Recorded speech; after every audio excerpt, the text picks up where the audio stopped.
Hello friends, welcome to Majesto guide. आज हम बात करेंगे माइंड लाइन के बारे में, मस्तिष्क रेखा के बारे में। तो अगर डिटेल में समझना चाहते हो तो अगले 10 से 15 मिनट्स वीडियो पे दे दीजिए। सीरियसली बहुत मजा आएगा आपको, इतना गारंटी देता हूँ। तो चलिए बिना टाइम गवाए स्टार्ट करते हैं। देखिए, सबसे पहले हमेशा की तरह जैसे मैं बोलता हूँ, टेक्निकल एस्पेक्ट समझिए।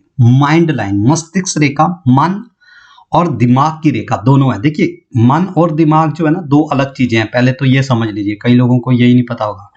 मन और दिमाग, क्योंकि मन का कोई फिजिकल एग्जिस्टेंस नहीं होता है, दिमाग जो ब्रेन है उसका फिजिकल एग्जिस्टेंस होता है। ठीक है, मन का कोई फिजिकल एग्जिस्टेंस नहीं होता, इसलिए साइंस मन को मानती नहीं है। ठीक है, तो ये मस्तिष्क रेखा है। ठीक है, जो आपका ब्रेन और आपके मन का काम करती है। शुरू कहां से होती है? मंगल पर्वत से। ये है मंगल का पर्वत, माउंट ऑफ मार्स।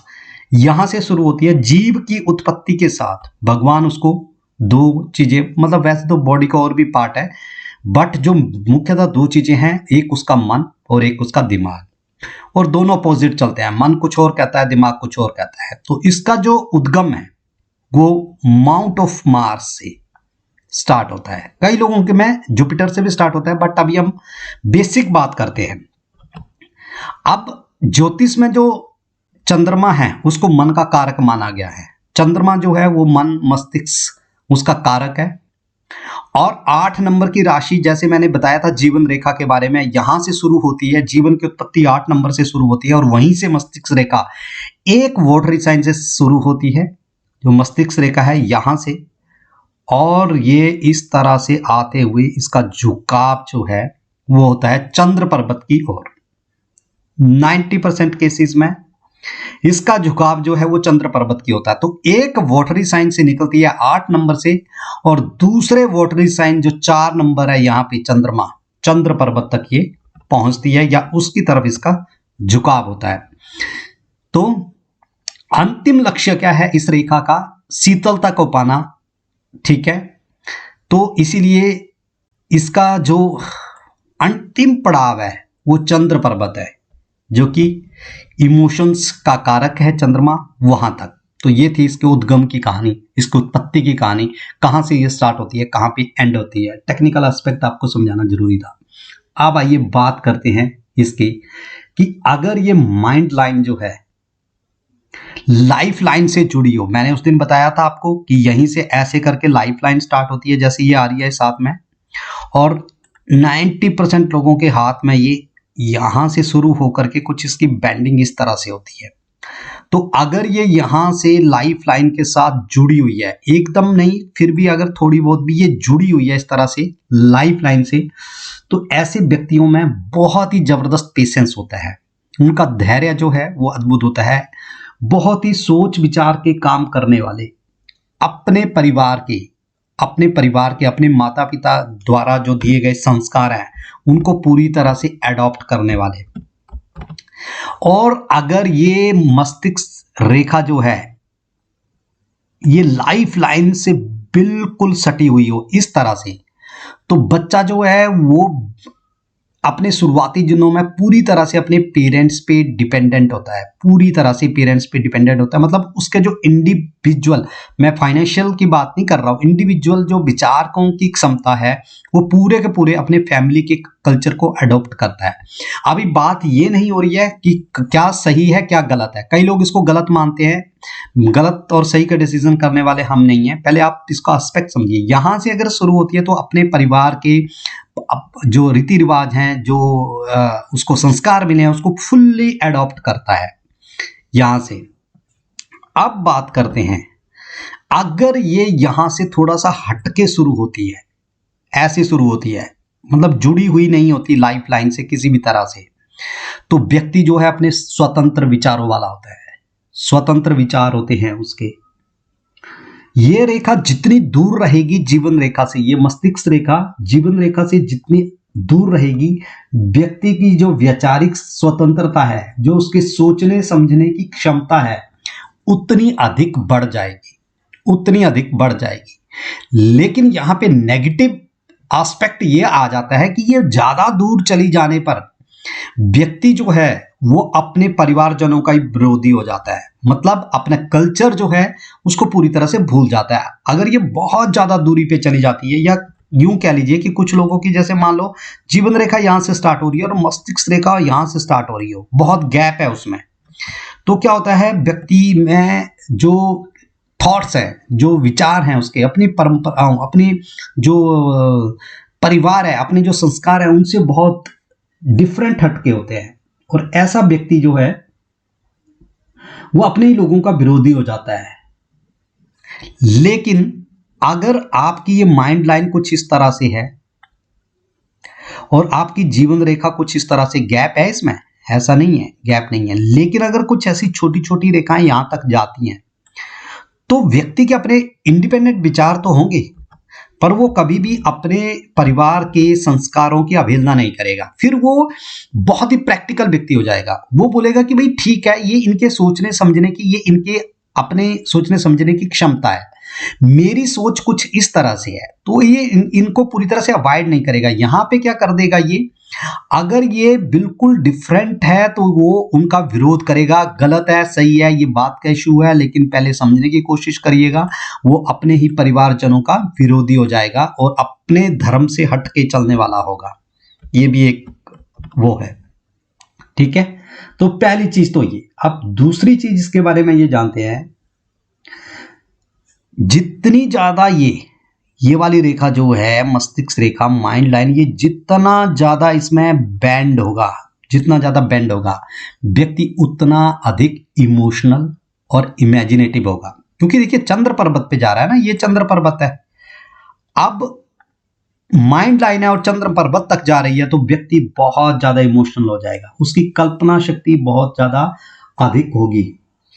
लेकिन यहां पे सवाल एक उठता है कि क्या ये सही है, अगेन वो, या गलत है। फिर मैं वही कह रहा हूं कि सही गलत का फैसला तुम यहां पे नहीं कर सकते, क्योंकि देखिए क्या है, ह्यूमन बीइंग है, उसमें इमोशंस का होना बहुत जरूरी है। तो इसीलिए इसका झुकाव तो बहुत ज्यादा सही है, लेकिन कुछ ज्यादा emotions, excess of everything is bad. तो यहां पे अगर इसका बहुत ज्यादा झुकाव हो जाता है और साथ में कंडीशन है, साथ में अगर आपका चंद्रमा सही नहीं है, चंद्रमा अगर आपकी पत्री में कहीं शनि से या राहु से ग्रसित है, तो व्यक्ति जो है वो इमोशनली हर्ट बहुत ज्यादा होता है, उसे बहुत ज्यादा इमोशनली हर्ट होता है। पंचम भाव भी देखना पड़ता है, बट चंद्रमा की स्थिति सही नहीं है तो व्यक्ति बहुत ज्यादा इमोशनल हो जाता है। और फिर क्या करता है वो कि उसमें जो है वृश्चिक राशि के गुण जो हैं वो आना शुरू हो जाते हैं, क्योंकि चंद्रमा वृश्चिक राशि पे नीच के हो जाते हैं। और जब वृश्चिक राशि पे नीच के हो जाते हैं तो ऐसा व्यक्ति में बदला लेने की भावना पनप जाती है।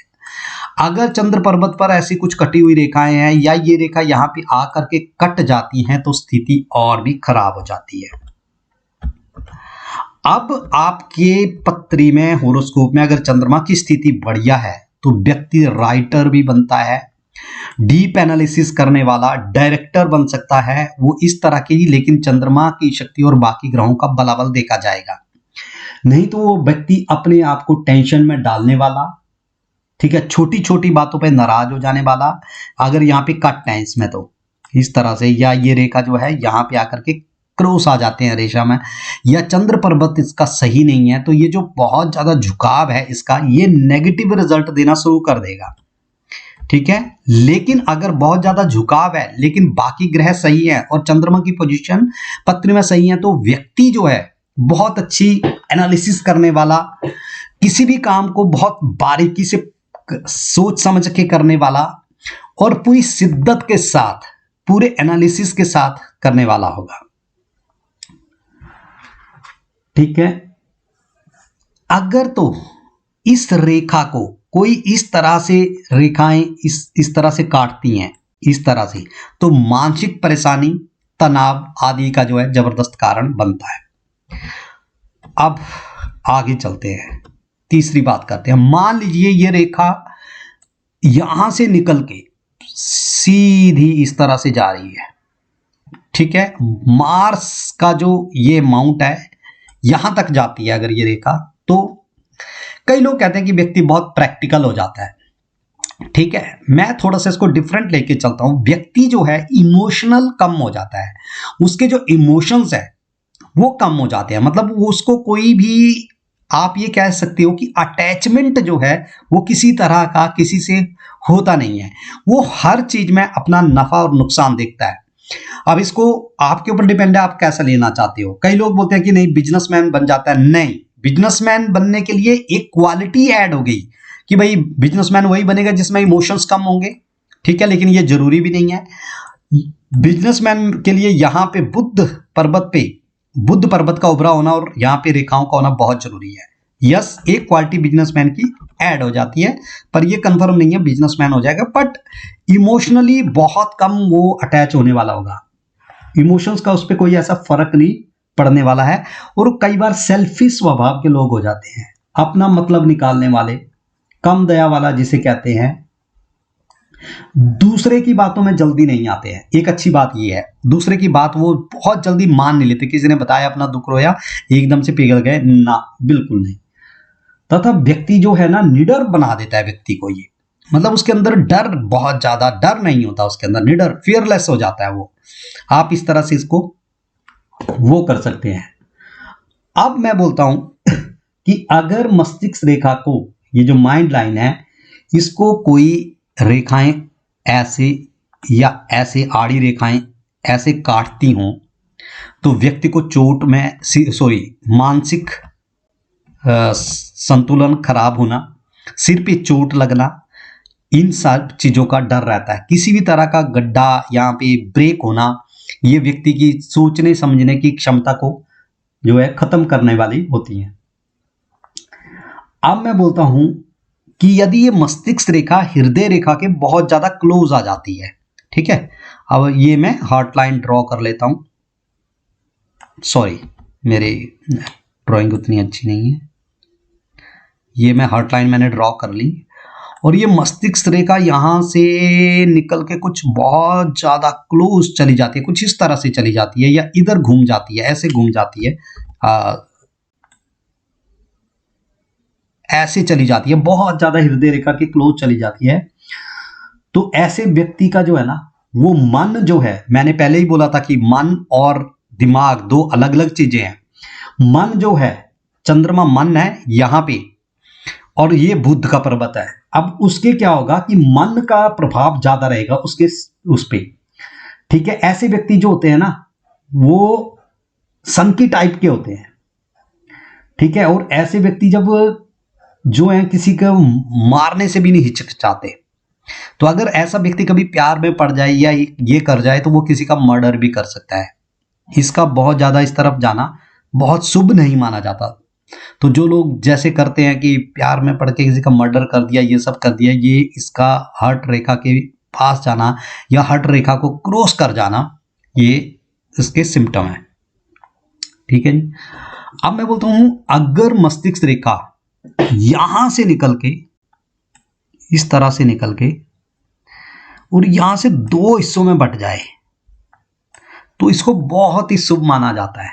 क्यों माना जाता है? देखिए, एक तो क्या हुआ कि व्यक्ति के अंदर इमोशंस हैं, इमोशनल भी है वो, ठीक है, उसके अंदर अंडरस्टैंडिंग है, दूसरे के प्रति दया का भाव है, और साथ साथ में क्या है, व्यक्ति को प्रैक्टिकल भी बनाता है, लेस इमोशनल भी करता है। मतलब देख के, समझ के परखता है वो कि कौन व्यक्ति सच में रो रहा है और कौन झूठ में रो रहा है।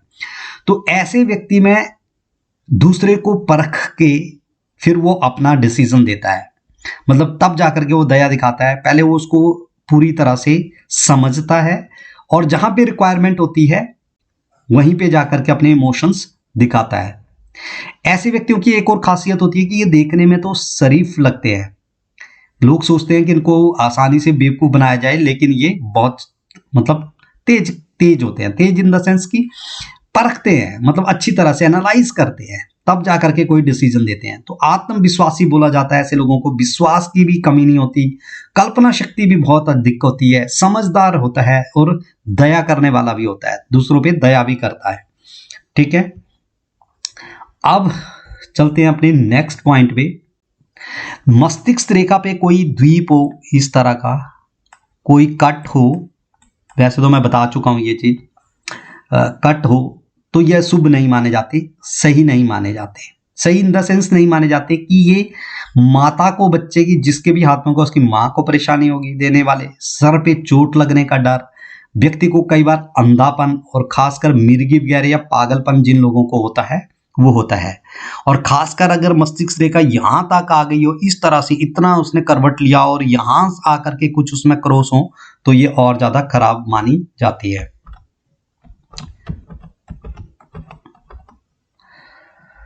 अब हम बोलते हैं कि यदि मस्तिष्क रेखा से कोई रेखा निकलकर, अब यहां से मस्तिष्क रेखा से कोई रेखा निकली यहां से और ये शनि पर्वत तक चली गई ऐसे करके, पर ये समझ लेना कि ये भाग्य रेखा नहीं होनी चाहिए, सीधा यहां से चली गई, ठीक है, जो स्टार्ट हुई हो भाग्य रेखा वो नहीं होनी चाहिए। भाग्य रेखा अगर आपकी कुछ इस तरह से है मान लो, और यहां से निकल के कोई रेखा जा रही है, ये भी लगभग इक्वल टू भाग्य रेखा ही होती है एक तरह से, ये चली जाए तो व्यक्ति अध्यात्म की ओर जाता है, मतलब उसका अध्यात्म में गूढ़ रहस्यों को, दूसरी विद्या को जानने का बड़ा इच्छुक होता है। लेकिन अगर चंद्रमा की स्थिति, अगेन मैं वही बोल रहा हूं कि हाथ में चंद्रमा की स्थिति जरूर देखें, इसीलिए मैं बोलता हूं कि पामिस्ट्री के साथ एस्ट्रोलॉजी का होना बहुत जरूरी है, तो व्यक्ति डिप्रेशन का शिकार भी हो जाता है। एक मेरे पास होरोस्कोप आई थी बहुत पहले, जिसमें क्या था कि उसको बोला था बहुत बड़ा आर्टिस्ट डायरेक्टर बन जाएगा, क्योंकि उसकी ये रेखा ऐसे पूरी मुड़ी हुई थी यहां तक, लेकिन शनि की स्थिति इतनी खराब थी पत्री में कि वो बंदा डिप्रेशन में था। तो ये प्लीज सोच समझ के प्रेडिक्शन करें, ठीक है। अब बात करते हैं, ये तो मैंने बोल दिया शनि पर्वत की कहानी। अब कोई रेखा अगर यहां से निकल के, माइंड लाइन से निकल के कुछ इस तरह से निकले सूर्य की तरफ, या सूर्य रेखा माइंड लाइन को टच करती हुई निकले, तो ये बहुत ही शुभ माना जाता है। शुभ इसलिए माना जाता है कि अब देखिए आपका जो मन है उसका आत्मा से मिलन हो गया, सरकार से, सूर्य से मिलन हो गया, तो ऐसे व्यक्ति को जो है ना वो, उसको सरकारी जगह पे काम करने को मिलता है, सरकार से मान सम्मान मिलता है, और किसी ऊंचे पद पे, वो किसी अच्छी पोजीशन पे, हाई पोजीशन पे वो विराजमान होने के उसके चांसेस हो जाते हैं। अब एक और आपको वो देता हूं, अगर कोई रेखा चंद्र पर्वत से निकल के ऐसे इधर की तरफ चली जाए तो व्यक्ति जो है वो बिजनेस करने वाला होता है, मतलब बहुत अच्छा बिजनेसमैन होता है। ध्यान रहे, ये इधर वाली रेखा की बात नहीं कर रहा हूं मैं, ये हेल्थ लाइन की बात नहीं कर रहा हूं, कई इस रेखा को लेकर के खुश हो जाते हैं, ठीक है, यहां वाली रेखा की बात नहीं कर रहा हूं मैं, बात कर रहा हूं कोई रेखा अगर इधर से निकल के इस तरह से चली जाए तो उस व्यक्ति का जो दिमाग है हमेशा वो बिजनेस पे ही लगा रहेगा, बहुत जबरदस्त बिजनेस माइंडेड होगा, वो बहुत ही कैलकुलेटिव होगा, और बिजनेस करने की एक अद्भुत कला होगी इसमें। तो ये था वीडियो मेरा मस्तिष्क रेखा को लेकर के, और आप अपने हैंड का एनालिसिस करना चाहते हो तो प्लीज 4x9011669 पे आप जो हैं व्हाट्सएप कर सकते हैं अपनी हैंड की पिक, और एस्ट्रोलॉजी और वास्तुशास्त्र सीखने के लिए जुड़ जाइए हमारे चैनल से। धन्यवाद।